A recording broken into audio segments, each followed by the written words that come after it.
Mariana. Mariana and the moated grange measure for measure, with blackest moss of the flower plots, were thickly crusted one and all, the rusted nails fell from the knots that held the pair to the garden wall.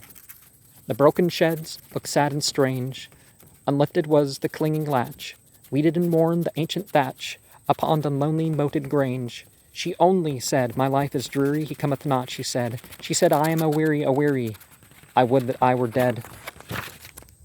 Her tears fell with the dews at even. Her tears fell ere the dews were dried. She could not look on the sweet heaven, either at morn or eventide.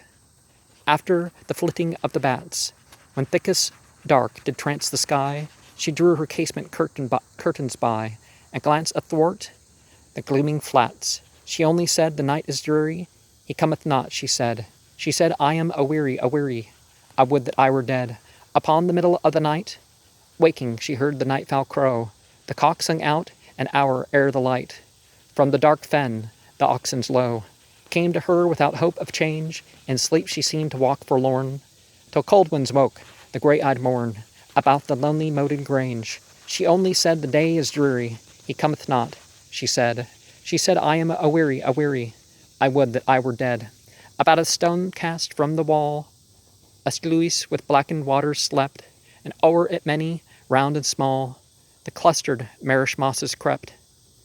Hard by a poplar shook alway, all silver green with gnarled bark.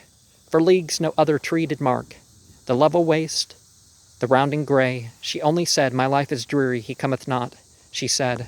She said, "I am a weary, I would that I were dead." And ever when the moon was low, and the shrill winds were up and away, and the white curtain to and fro, she saw the gusty shadows sway. But when the moon was very low, and wild winds bound within their cell, the shadow of the poplar fell upon her bed, across her brow. She only said, "The night is dreary, he cometh not," she said.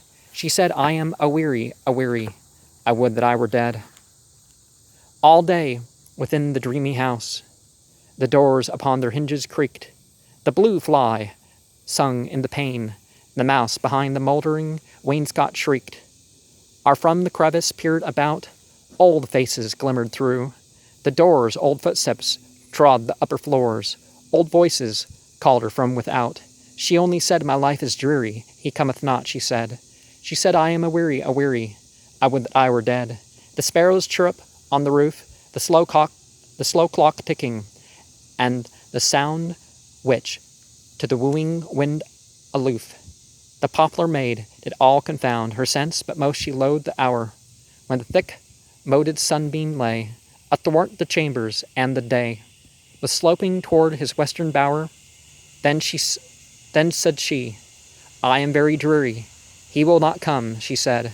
She wept, "I am a weary, oh God that I were dead." Now, your life, as long as it is good for you, you should want it to be continued.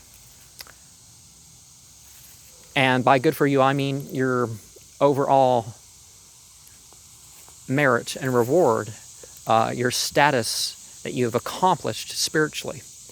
But let's remember that no one is incomplete in themselves.